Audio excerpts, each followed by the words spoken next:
to begin. You're listening to Magrito Podcast Network, celebrating the culture of Chicanos and Latinos one story and voice at a time. Listen to more Magrito Podcast Network shows over at magrito.net. You're listening to KQBHLP, Los Angeles, California, 101.5 FM, a community service of the Boyle Heights Arts Conservatory, broadcasting live on your FM dial and streaming on kqbhla.com. This is your host, Eddie Aguirre. You're listening to The Social Primate, and today my guest, the powerful Will Correa. What's up, man? What's up? How you doing, man? Dude, man, we've just been chatting it up right now before the show. Yep. It's been I just told you earlier that I found the story that you guys, for the platform that you've been creating, will you consider it a platform, or is it like at this point like a... It's a movement now, but it is a platform for sure. It is the foundation is a platform for sure. Yeah, we got to call it a platform because it's a place for everybody to land and stand on. Yeah, you know what I mean, the full name is Hard in the Paint, right? Yep. HNDP, Hard in the Paint. Dude, well, I was just telling you, like the first time I came across this movement was lighter fluid through Mezcal, and the homies basically put this up, and they're like, one day they're like, "Hey, we're doing a presentation. We want you to come on and talk about crypto." Yeah. And I was like, "What? All right, let's do a moderator." I've never done that in public. Okay. So I was like, let's do it. But it was very nerve-wracking. But very, For your first time? For my first time. Yeah. But the interesting part was that I showed up and everybody was craving the education, the knowledge. Yeah. And I thought that was beautiful to see because, it's really rare when we can congregate for the purpose of learning. Yeah, no, I totally agree. And for you to be able to feel that lets me know that we're doing a good job. Yeah. You know what I mean? We're doing exactly what we're supposed to be doing. So, yeah. Yeah. Well, like, I want to know how this movement got started. Like, I want to know more about it because, again, this is the kind of stuff that I listen to or I hear that people are actually putting, like, hard work and effort into creating something that you need to know the background, Yeah, well, for me, I've always been a creative. Mm-hmm. I was born in 1984. And I was blessed that my grandfather on my dad's side was a famous Latin jazz percussionist by the name of Willie Bobo. He passed away a little bit before I was born, and my uncle was the one that took on his band and at the time was performing at jazz clubs and things like that. So I kind of grew up around music and on my dad's side. I'm from a split household. And then on my mom's side, one of the things that I fell in love with early was drawing. So before I was able to write my name, I was able to draw and do things like that. So I always had kind of like a creative spirit inside of me, right? Growing up in a split household, visitations. I grew up in the 80s, early 90s, mid-city LA, full of gangs. People selling drugs on my grandmother's front doorstep, gunshots every day. I was latchkey, you know what I mean? So I had keys to my house by the time I was like 7, 8 years old, hanging out till like midnight with the, older homies and stuff like that. But one of the things that was in my neighborhood that kind of created like, I guess like a spark of like where what I do now is just being around hip hop. Okay. So we would hang out on the block. And I remember being a little kid when we were playing freeze tag, and the older kids, they were like playing their boombox.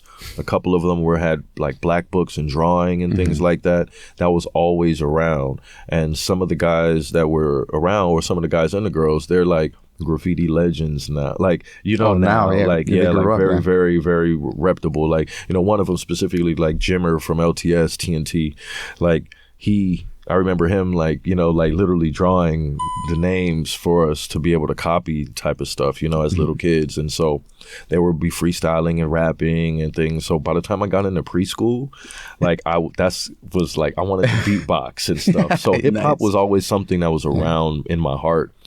But growing up, like adolescence, one foot in the streets, one foot out the streets. All my friends, whether they're family members or where we were around, everybody was gang affiliated in some sorts. Yeah. So by a certain age, we were already running the same streets and doing the same things, going out, hanging, smoking, drinking, doing all of that stuff. And music and hip hop, like me freestyling and me rapping and me doing graffiti kind of kept me 1 foot away from the the full-fledged gangbanging, because I still wanted to go out and do graffiti at night. I still wanted to go party with the homies and freestyle at the party. You know, I didn't want to just stay on the block the whole time. Yeah. So I always kind of had that. Fast forward, graduate high school, fighting 5 felonies. Damn, out of high school? Fresh out of high school, I get involved with some stuff and fighting 5 felonies. And, you know, I did like a 24-hour turnaround type of thing and ended up, you know, pleading no contest, all this different stuff. And next thing you know, I have a felony. And it took me out of the opportunities to be able to get jobs and stuff like that. I remember like going to Whole Foods and passing the interview and getting hours, and then them saying, "Hey, William, you know, your background didn't clear, so, you know, you can't work." I'm like, all right, well, I went back to the streets, you know. At that time, like, I've been slanging. I was slanging, you know, since I was younger, like maybe 13, 14 years old, slanging out there. So I just kind of took to whatever I knew and went back into the streets doing more of that. And around 2004, I'm a felon at that time. I'm on probation, paying restitution, going to community service hours, like just in the streets full-fledged. Homies packing guns, everything that you could think of was going on. And one of the older guys that I had knew from like family, he lived right across the street. Our grandparents knew each other, our parents knew each other, but he's 8 years older than me and just got out the pen from doing 8 years. So he hits the neighborhood and he's like, "Man, like, what are you doing out here?" Kind of, you know? And at that time, I never wanted to do music professionally, never wanted to do art professionally. I didn't know what I was going to do, but I was just creative. And so he brought me around the corner to I&I Studio, which was on Washington and Harcourt. Or like Washington and Palm Grove, my bad. And it was ran by some guys, and it was cool. And that was my introduction to the studio stuff. And so him being my big homie, he kind of like taught me like, "Hey, this is what you do here. This is what you do here." I took onto it real quick. We started our first label. From 2004 to 2007, we were pushing as an independent label, you know, all that stuff, getting a good little recognition. Was about to get signed, and one of the guys from the group kind of gets arrested for doing some crazy stuff, right? Yeah. And we kind of lost that opportunity. But at the same time, it's around 2007, I get robbed by gunpoint by people that I kind of like fellowshipped with in the streets. You know what I mean? Like, you know, like when you're out there in the streets, like you kind of get adopted sometimes. Yeah. You know what I mean? Or you don't have a choice on what happens because of what you've already done, things like that.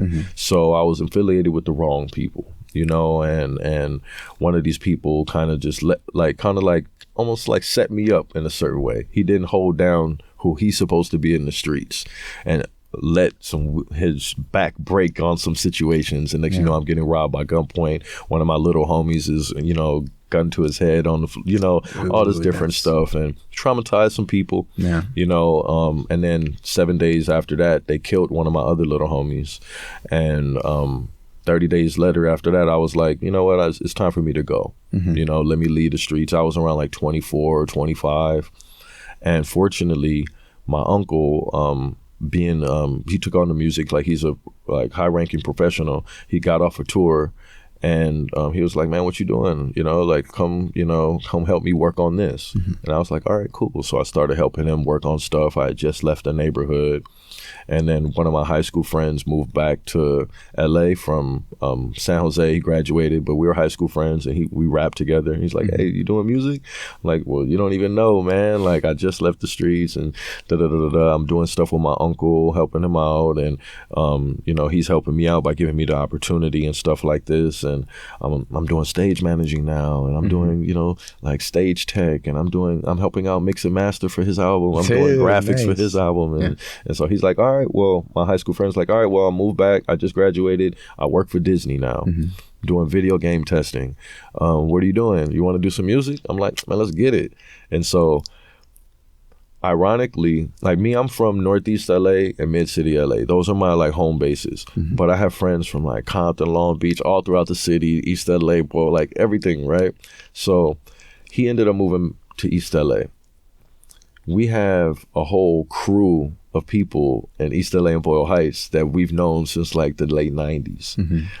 He's from a crew called, well, we're all from the crew, but at that time he's from a crew called Me Soul Tribe, and which is like Me, My Son. And so you're talking about people like Fabian Deborah, Daria Deborah, like certain people like that, you know, Homeboy Industries affiliates and things like that. Just cool people that made transitions in their lives through art and music. So he brings me around them, and we're doing a whole lot of music. We're going out and performing, like, you know, we're out there, Me Soul Tribe, you know, I'm from New Eye Tribe, and, you know, doing all of this hip hop stuff all throughout the city. And I tell him one day, we're in his living room, and I'm like, man, I'm tired of recording in your house. Let's just throw a show, you know, like for the community. Let's do something for the community. And he's like, where are we gonna throw it? And I'm like, I don't know, you tell me. He's like, well, my sister, she's on the board of Self-Help Graphics. Self-Help Graphics has a spot on Cesar Chavez Engaged. That was when they were at the other spot. Yeah. Maybe we could do it there. Let's go ask. So we hit up his sister and we go and ask, and they say, well, present us what you guys want to do. And we said, okay, well, we're connected with all the underground people from Los Angeles. So we started hitting up everybody. So we got a list of like 20 something performers, people from Project Blow, people from that we knew, all these up and comers. We're connected with LA Breakers. You know, we have a whole crew of LA Breakers that we've been, you know, grew up with. So we hit them up, and they're like, yo, we're going to come do a whole breakdancing demonstration. And then we hit up a couple people that did live graffiti. So I hit up Hazy One. I hit up Else from MSK, CBS. I think it was CBS at the time, but like Love Letters, a couple other people, and they did a whole live graffiti demonstration. Sticky Rick did a whole sticker demonstration, sticker table. We have video games in the corner, live silk screening going on, and over 800 people showed up that day. Whoa. Yeah, like throughout the whole day, you know, like you would say that there were maybe like 100 people always at the event. Like they're just rotating. Yeah, and then just rotating throughout the day to come see different people and all of that different stuff. And Self-Help Graphics were like, hey, and we called the event Hard in the Paint. We were like, what are we going to call the event? At that time, you know how, say, you have phrases with your peers like, oh, we're about to go all the way in, or oh, what you doing tonight? I don't know, we're off the chain, you know, whatever it is. Hard in the Paint was what our theme was. Like, we're always going to go hard in the paint. And so we called it Hard in the Paint. And so Self-Help Graphics was like, hey, well, we do a lot of graphic stuff. We really don't do too much music or events like that. And that was amazing. Would you guys be open to doing more with us? And we were like, what does that, you know, we could do an open mic, we said, like open every Friday, you know, and maybe we could do an event like that like every couple of months. And I was like, well, let's get it. And Hard in the Paint was born, you know, and we started out an open mic, like a small, like the event, and then a weekly open mic attached to it. And the open mic was just a small version of the event. So every open mic, we brought out the turntables, the computers to make beats, the equipment to record. We put butcher paper out on the table, so live graffiti, you were able to draw markers and everything. Self-Help Graphics hooked us up. The homies were always breakdancing. Dude, that's so cool. Live silk screening going on every time, and Hard in the, that was the core. And that was like 2009 when we first started. We were like that probably like to around 2011, really just consistently doing that. And then we branched into doing other types of programming, like special events at high schools, special workshops, you know, rec centers, different things like that to help facilitate more outreach. We became more mobile in that space. So we've since then, you know, we're housed at the Boyle Heights Technology Center now, but like we've done after school programs like for a couple of years at certain high schools. We've been at Lincoln High School, Marshall High School, like the list goes on. In the projects, you know, all throughout the city. We've done stuff with the city of Bell. We've done stuff with the government of Mexico. We've done stuff with the LA city. Just like we're really kind of rooted in the grassroots community development solution space. And we're highlighted as like the entertainment side of it. Like we make the like, for example, you could go to a resource fair, right? And it could be like, job training here, or internship here, or this for your mom here, right? And you go to these fairs and it's like, why am I going to this? It's not entertaining. Like the kids don't want to go, you know, like all you see is abuelitas and everything, you know, things like that. Yeah. And it's like more corporate sometimes. Yeah. Yeah, it's just dry. Yeah. You know what I'm saying? It's lacking the life, you know? So like we kind of like being a part of these festivals. Like you go to Mariachi Plaza and you see the fair, you know what I'm saying? There's performances going on. So we're come from that. So when we bring that type of vibe to these community, to solution spaces, they love it too. So like being at the Boyle Heights Technology Center, they have paid internships, you know, for youth.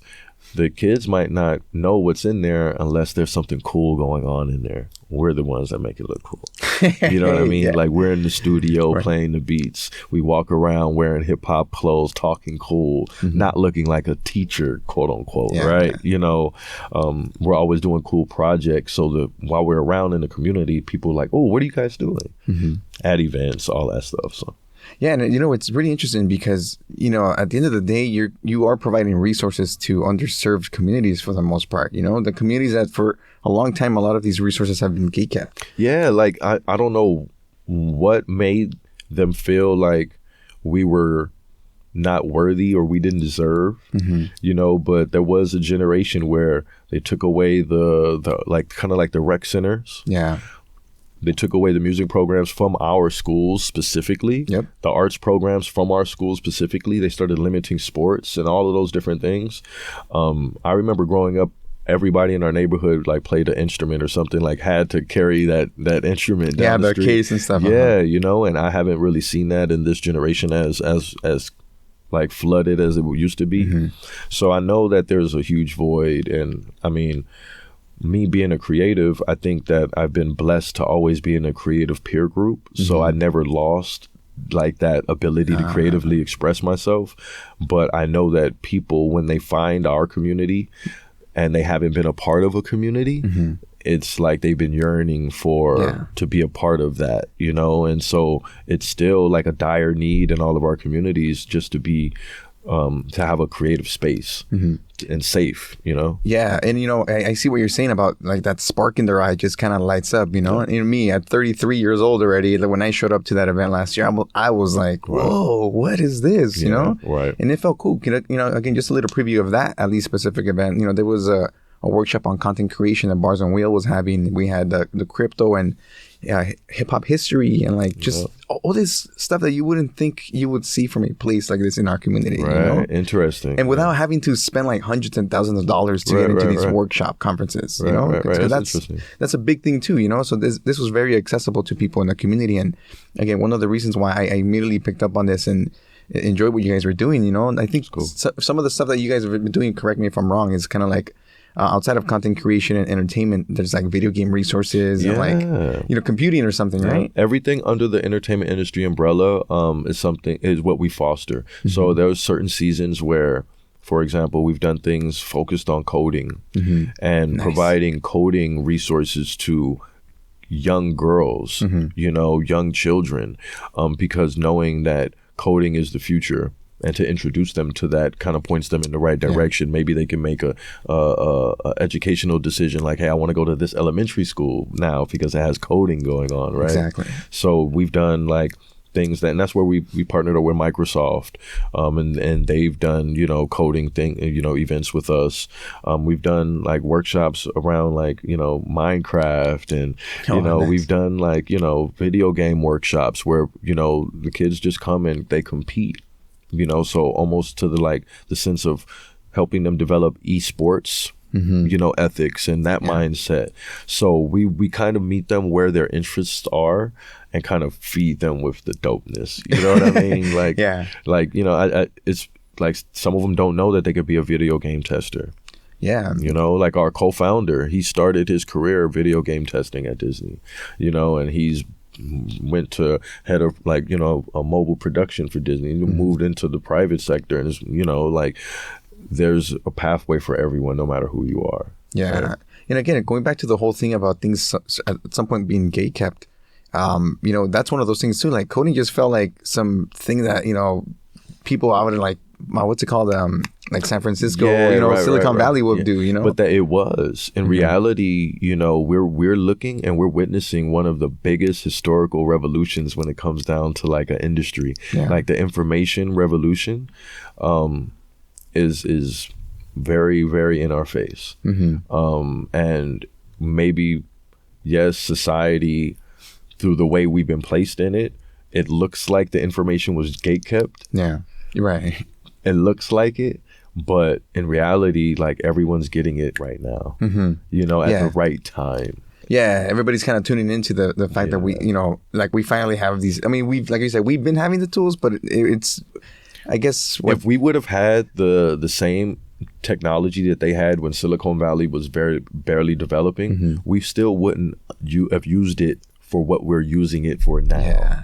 You understand? Exactly. Now the mindset of the young adult, like the one I'm coming into high school, I know how to code, is their minds that needs to have the access to the technology. And right now, every kid has access to it in their phone.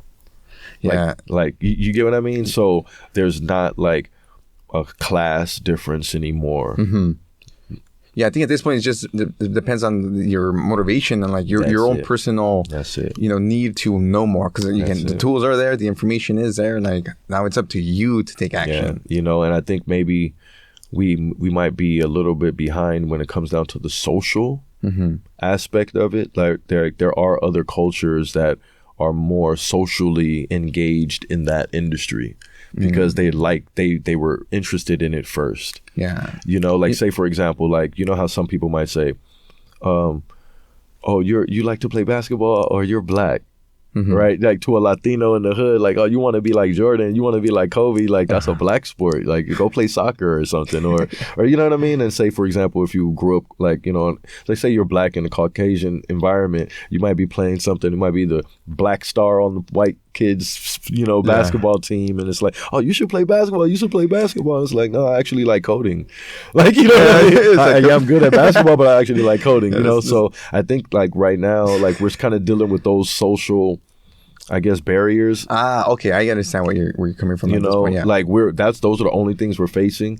But I think that hip hop, certain musical communities have dissolved those social barriers or those social separations. So like, say for example, if you're into punk, it doesn't matter what color you are, you're a punk head. Like, if you're into graffiti, like, no, I'm in the graph. Like, it doesn't matter what culture you are, what religion you are, I'm in the graph. And if you're in hip hop, the same way. So I think that through that, the conversations of providing resources and sharing resources and accessing resources, that's where the platform is. Yeah. It's interesting that you say that, because it kind of gives a perspective that in order for us to create some meaningful change, it has to come through our culture or through culture in itself, hence creativity and all this stuff. Because otherwise, if everything is just being put in front of you to consume, a lot of people kind of push back on that. Exactly. And then also it could be trendy. It could be seasonal. Yeah, right. Hey, there's this political thing that's going on in our community, in our world. Let's address it. Let's deal with it. Let's solve it. Once it's solved, back to the normal practice. Yeah. So, and I think that back to the normal practice should be culturally rich, passing down solutions in a culturally rich way, in a creative way, like we're discussing now. That should be the foundation of our communities, should be based off of, hey, I want to teach my neighbor. I want to learn from my neighbor. Yes. Right. Yeah. I think I kind of brought this up before, but there's this, it kind of fits the situation, but like the whole, I forgot who it is. I know it's called Allegory of the Cave, I think, but. Oh, yeah. I think it's Socrates. I want to say Socrates. Or Plato. It's one of, or Aristotle. One of those three. Like, I think the allegory, that's like, you're talking about where like they're in the cave and there's like a fire and then they're scared of the shadows. Yeah, because they think that's the reality. Right. But then, in the scenario where one of these prisoners gets free and comes out, eventually there's some like pushback because, it's so bright, it's overwhelming that you're scared of that and you rather go to comfort. Yeah. But once you push through that struggle, through those hard moments, then you realize like there's more than what you realize, and again, that at that point is up to you to come back to this place and be like, hey, let me try to liberate you. And then for me, like, it's like not to down my position and what I do or my purpose, but I never wanted to be a co-founder of a nonprofit organization. Mm-hmm. I never wanted to be a mentor. Like, that's not something that was an interest to me when it came down to career path at all. I'm like, I'm going to be an entrepreneur. Yeah. Never going to work for anybody for the rest of my life. I'm going to grind and get money. You know what I mean? Through those life-changing experiences, I started to be positioned in areas where my story and the way I was with my story started to impact people positively. Mm-hmm. Then people started to help me. Yeah. And do things around me that I couldn't, like, that I didn't ask for, that changed the perspective of who I was to everyone. And I was willing to take that new walk when it began. I was never afraid of shifting gears. Okay. Yeah, I was going to ask, like, do you, like, I don't know if, you know, it's kind of hard to remember this kind of moment, I guess, but like for you, was there a specific moment that you realized that there was no getting away from this, where you realized this was it? I remember. Like, so I had left the streets. I'm already doing Hard in the Paint. I'm doing tour managing stuff with my uncle. And I'm at Homeboy Industries at this time. When I got to Homeboy Industries, it was because we had did a barbecue, and Fabian Deborah put me to the side, and I had already kind of like, I was 1 foot in the streets, 1 foot out the streets, but like everybody was like, you're around more, right? Yeah. Like, you're around us more. Like, you can't be that active anymore. Like, are you okay, yeah, right. You know, like, are you leaving? Like, what's going on? Like, we see are you trying to get out? And he's like, well, I use art, you know, as my healing mechanism. I teach, like, you know, like, art is, Father Greg got me, like, you know, put me in position, like, to do all of that. Art is the way what's leading me. He's like, if you're really leaving the streets, this is what we're doing. We're utilizing art to leave the streets. Let's bring you to Homeboy. I go to Homeboy Industries, sit me down with Father Greg. Father Greg's like, we're talking, and he's like, I can't put you on Windows. I'm like, Father G, I'm fresh off the block. Like, I just need a little bit of help to get, you know, put me somewhere. He's like, all right, you got to go talk to the lawyer, you know, because you need to get, but where am I going to put you? I don't want to put you in a bakery. Like, you're doing Hard in the Paint. He's like, we got this music stuff that we're doing at the technology center. He's like, we're trying to start a music program. I think they're working on recording. Let's put you over there. I'm like, all right, let's do it. So I walk in to the technology center, and they tell me to go meet with somebody. The person that I go meet, his name is Quinn Moore. Happened to be that my dad helped manage him when he was doing hip hop back in the day. Oh, crazy. I knew him when I was 10 years old. I'm like, oh, crazy. What? Well, you knew him when he was 10 years old? When I was 10 years old. Oh, okay. He's older than me, right? And like, my dad was working with him, and I'm like, what? He's the case manager that's running this whole music. Like, he's the case manager for all of these people that are working on the music project. It was his idea, like, we should all do a music project. Where's the studio? Oh, Boyle Heights Technology Center. So now I'm walking, I see him, I'm like, oh, what? And he's like, all right, so you coming to Homeboy? And I'm like, yeah.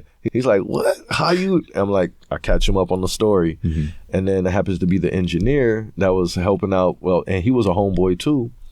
I knew him from Trade Tech. You know, when I went for a couple, like, I think I went there for a couple years. And I'm like, what? I know him too. All right, cool. I'm in here with people that I already know, plus a whole gang of homies that are cool, you know, all from different hoods, whatever. But everybody's on the homeboy path, so no one's conflicting or anything. We do like 2 to 3 albums. I'm doing Hard in the Paint at the same time, going to Homeboy every day, working on, you know what I mean? That's my life. And then doing tour managing on the side with my uncle. We released the albums.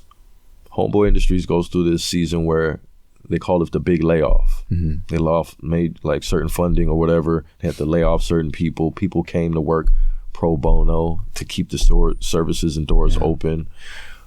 Universal Music Group was like, we did an album called The Big Layoff to help raise money.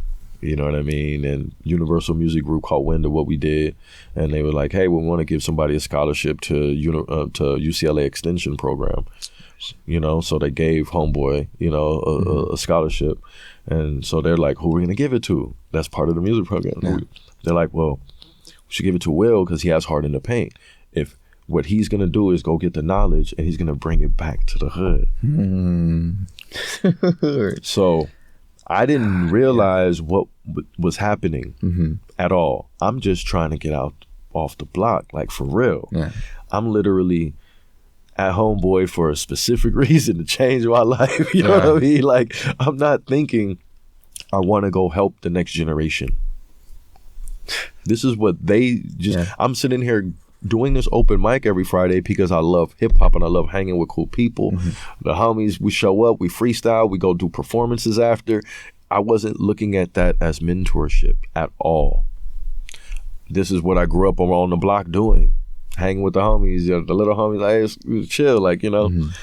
So I'm at Homeboy now. I'm doing Hard in the Paint, doing tour managing with my uncle. The day when, and you asked me, like, the day when it clicked, I'm walking through Hard in the Paint, and the president of the board for Self-Help Graphics at the time, his name is Steven Size. He sat me down. He's like, "Hey, Will, let me talk to you real quick." He's like, "Man, I see you going to Homeboy. You really leaving the streets, huh?" I'm like, "Man, I'm out cold turkey. I'm done. Like, I'm done." He's like, "Man, that's crazy. I see you. You know, you going to Homeboy and stuff." He's like, "You're a leader, man." And I'm like, I look at him like, "What you mean?" Like, leader, like, you know, laugh, like I'm real, like, you know, cavalier, like leader, whatever, right? I'm thinking in my head, Martin Luther King, Malcolm X. That's not me. Yeah, that's the first thing that hits me. That's not me. A leader. He's like, "Yeah, you're a leader." I'm like, "What you mean?" He's like, "Well, you see those people over there, those kids?"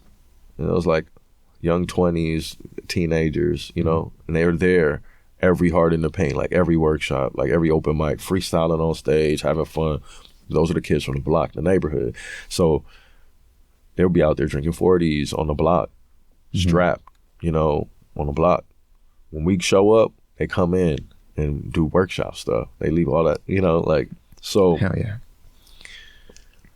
In my head, every time I would show up, they would already be there.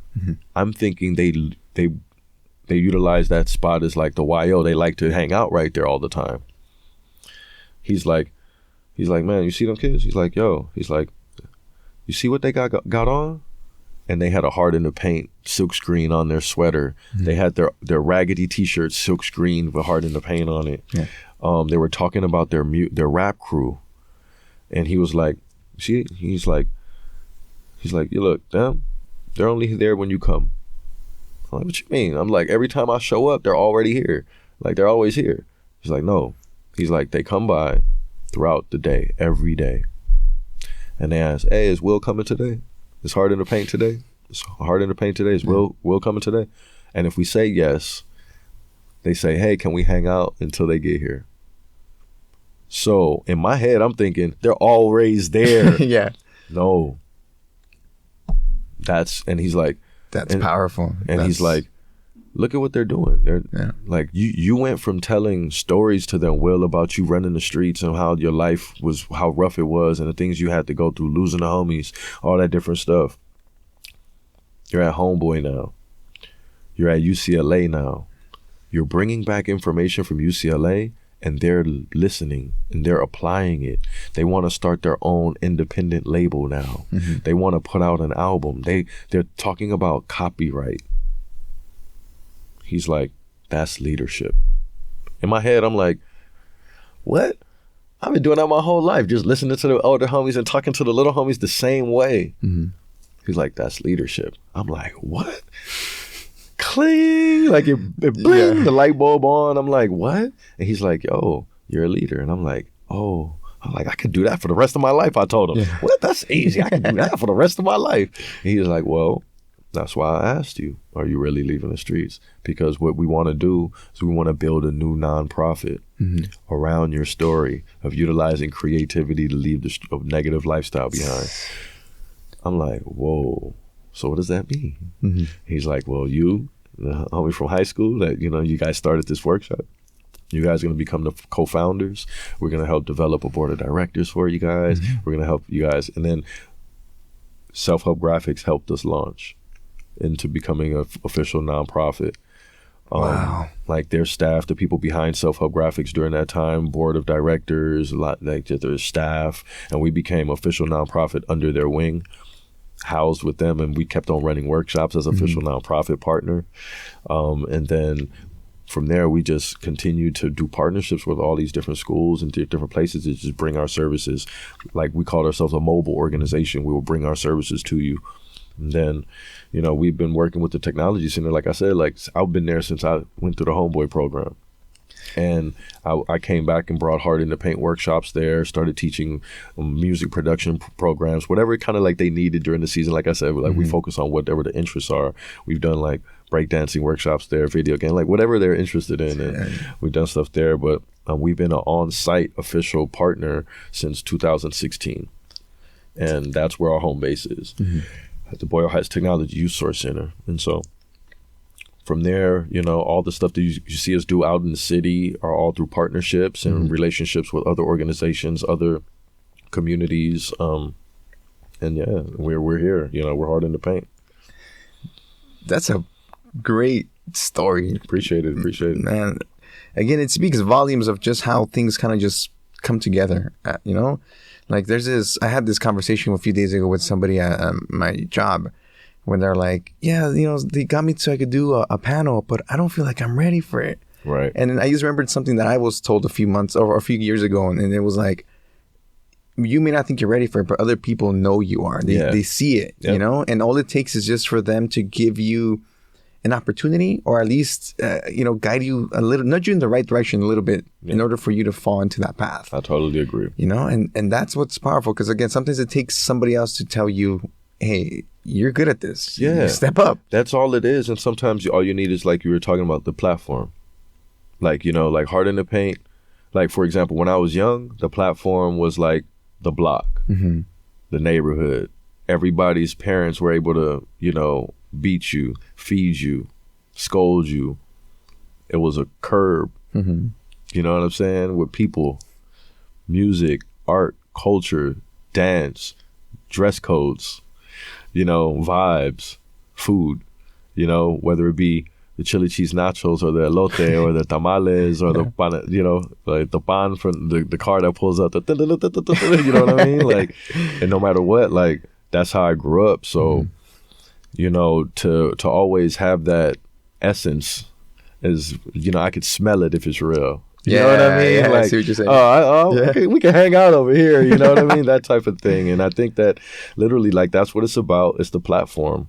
The Boyle Heights Technology Youth Source Center is a platform. You know, Homeboy Industries is a platform. Lighter Fluid is a platform. This is a platform. You know, KQBH platform. You know, BHAC platform. LA City, a platform. You know, Hollywood is a platform. I love, you know, congratulations to Chicano Hollywood and a lot of the stuff that they're doing. A platform. Yeah. You know, what people are able to do. Like, even like when we think about spirituality, like Aslan, right? Like a platform. Yeah, right. Right? Yeah. Like, you know, then that's a again, spiritual, mental platform, you know, that it's going to take you to the next level of thought, you know? Yeah, exactly. So I think that for us, these are just opportunities for us to find ourselves. Creativity is like a portal for people to find themselves. Like, you know, I know people that, for example, if they're sad, they listen to specific music. They wear specific colors. You know, like this is us. Right now, because of technology and where it is, we have the tools. We can't say that we're without. Right. The complaining time of the movement of change is over. You know, the people that are complaining, I feel, are kind of doing the rah, rah, rah from the sideline, because no matter what class level, what industry that you're a part of, there's a purpose for you to serve right now. like serve with humility as well. Seriously, that's truly what it's about.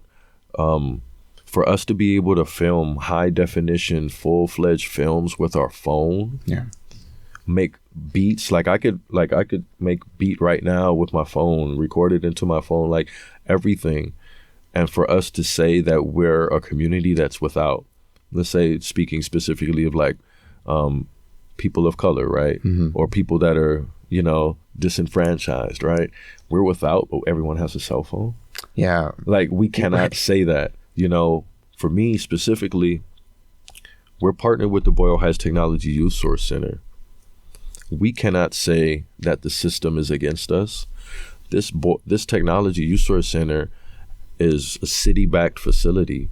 They have the LA Hire program. You know, you're talking about, they facilitate grants that are able youth between the ages of 14, 24 to get paid.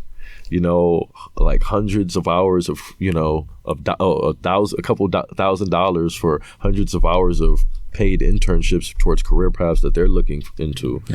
And so for us as an organization, if I'm able to bring a youth and say, hey, where do you want to be placed on your internship? Oh, okay, hold on, let's connect you with this studio. And now they're working for a studio, or now they're volunteering for this radio station street team, and next thing you know, now they're working for the major radio station, right? For us to say that the system is against us, it's false. I'm able to say that LA City is helping to dissolve poverty in the most impoverished communities throughout Los Angeles through partnerships like ours, right? Through solutions and community events like the ones that we curate, right? Yeah, no, you're speaking facts. Again, it's accessible to us at this point, right? Now, my biggest question has always been like, how do you get somebody hungry for this though? That's a very, very good question. I think that it's seasonal in people's lives specifically.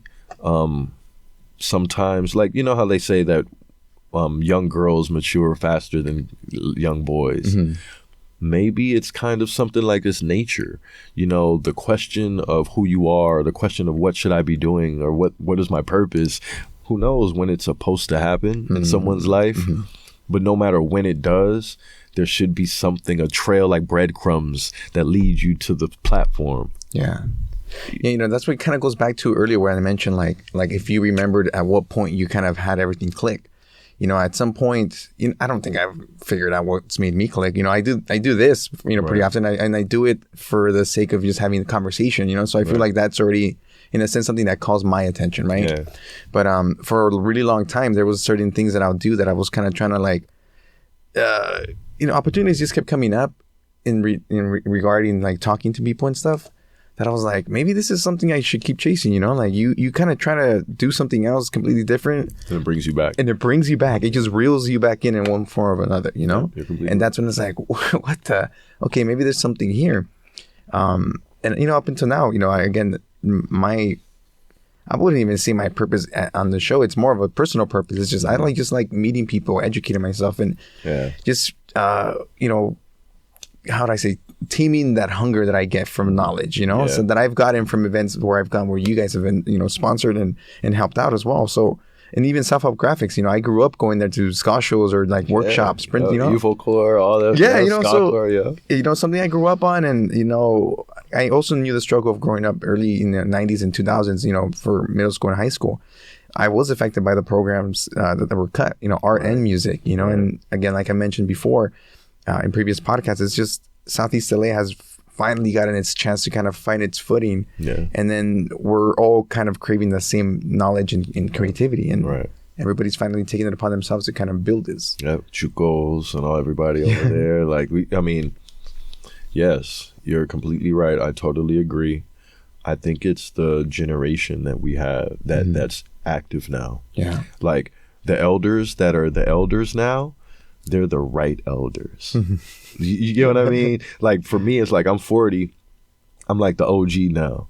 So like we got the right OGs. You know what I'm saying? Like the frontliners, the young, like we got some active young heads that are, their mind is like, when we say activism, they're thinking wow, beyond what I could ever fathom at that age. You know, I was 21 fighting, you know what I'm saying, cases, you know, type of thing. Like they're 21 graduating college, talking a different language for our people. It's really cool to see, you know. One thing that I'm kind of I would say, I'm afraid of it. I think that because of there's been so much access to information, they don't have a identity that's based off of their age bracket. Yeah, because everything's just they're a mix of all different age brackets all at once. Like their mind, their mental state, the knowledge that they have. Yeah, you know, they're young-minded, so they have a spark for something, but the knowledge that they're talking about is old. It's mature things. You know what I mean? Like their youth got taken from them. Yeah, I see. Because you're growing up. I mean, we grew up a little bit before social media took off. You know, so we did have the ability to build our own opinions based on information that we got, rather than just get opinions thrown at us. Exactly. And, you know, and we had a chance to be kids a little bit, to where we knew that we didn't want to know. I see what you're saying. Yeah, that's a good point. You know, I mean, like there's a certain group of us that are like, we know the difference between being fed information or researching information. Yeah. We know the difference between something happening that's out of our control than, oh, this is being orchestrated. Yeah, I think, for sure. I think once you have the ability to really break down that thought process, is when you're able to kind of dissect and really, really analyze. So, like you said, know the difference between being fed research and doing the research for yourself. It's right there. And I think that they were too young getting they were at the open stage of the internet. Yeah. At 5-6 years, like the most open the internet is ever gonna be in history. Yeah. They got it. Yeah, they just got dropped right into the middle of that. What? Like dark web, like everything that is being, like the guidelines are being restricted upon, like they were in it. Like that was their childhood. Like I remember I didn't have a computer till like I couldn't get online. I remember AOL, dial up and all this stuff. I was already older. Yeah. They had it as their childhood. Like instead of playing Monopoly and with Fisher Price toys, they were online on social networks, on porn sites and everything in between. Like everything. Yeah. Watching Faces of Death or something. Yeah. Like, what? And so that's where I think that, you know, we don't understand truly what that mind is capable of. And so that's why I said I'm afraid if that mind gets directed and interested in the wrong thing as a whole, like as a big collective, if their purpose is to destroy borders and they decide to, they will. Yeah. You know, if they decide to heal the world, they will. Right? So, but right now they're not purposed. They're just reacting to things. Yeah, exactly. So we have to be careful because they're interested. They're finding a lot of purpose in political turmoil and political identity. Yeah, I mean, that's one of the big things that you're seeing right now, like at the college campuses, you know, it's that same thing that, you know, these are young college students. Again, people who grew up with access to all this stuff and access to the ways that we wouldn't even know how to navigate online, you know, and this is what it's, you know, got into, where the information is, you know, they're at this point, they're collectively saying like, hey, we're going to do this. We're going to push for this. Right. And we haven't seen anything like this in decades. Yep. You know? Yep. Yeah, man. Well, what you guys have been doing is cool. And again, I think the last thing that I saw, I didn't get to make it to the event, but was Bars on Wheels. I know you guys kind of had like a small collaboration. You guys were hosting it there, but again, it's one of those platforms that I feel like we all find the intention to do more. You know, and then I think that's when you have that, nobody can take that away from you. That's true. You know, that's going to stick with you for life. That's what breeds other leaders. Yeah. In the face of adversity, seeing someone else still do it kind of brings you back to the play. Yeah. You know, like speaking of Bars on Wheels, like Manny was discussing at the event how he took a break, that he almost didn't want to do it anymore. Yeah. He brought him to tears, you know, like, and I was like, whoa, like I didn't know the storyline of why he took a break and why he paused. And then the support that he had from the community of Bars on Wheels people. And like, they're like, no, we never want to stop. Like, we love Bars on Wheels. And him seeing that community still needed him and they supported him was just beautiful. Now, as an organization, for us to be able to see that and help facilitate that, that's our purpose. That's the reason why we're at the Boyle Heights Technology Center. That's why we're doing things in all the different communities, so that way we can have those type of help curate those type of opportunities for, like, there's youth there. There was kids there that came from different parts of the county, different parts of the state. Yeah, you know what I mean? Like, you had people like, and it's like, would they all come across each other in Boyle Heights if it wasn't for Bars on Wheels, Hard in the Paint? You know what I mean? Yeah. Like, so I think that's, you know, where we see the magic happen. The dots all connect. You know? Yeah. You know, again, that's just going to happen. You know, we're going to keep creating people like this too. And even, you know, something like a conversation like this is enough to kind of set somebody's path. Like, like, oh man, this all makes sense to me, you know, and there you go. Boom. We've made some change in somewhere. It is like, I remember when I first got certified in transformational coaching, it was from listening to a KPFK, you know, you know, that was doing a segment, and they had a special guest, and they were like, yo, you should do this, you should do this, you should do this. And I was like, hold on, let me jump on that. And I did. And next, you know, now I'm certified in these things, and I understand way more of what I'm able to do in my work, you know? So like, if we could do that here, you know what I mean? Like, what we do is like, hey, we're Hard in the Paint. We have free entertainment industry mentorship. So if you're a creative and you don't know the next step to take, schedule a meeting with us. The first interview, we're going to help develop goals, figure out what you're creatively interested in, and then just help connect the dots from there. You don't even have to be interested in anything entertainment industry. You just might want to do something out the box that you've never done before.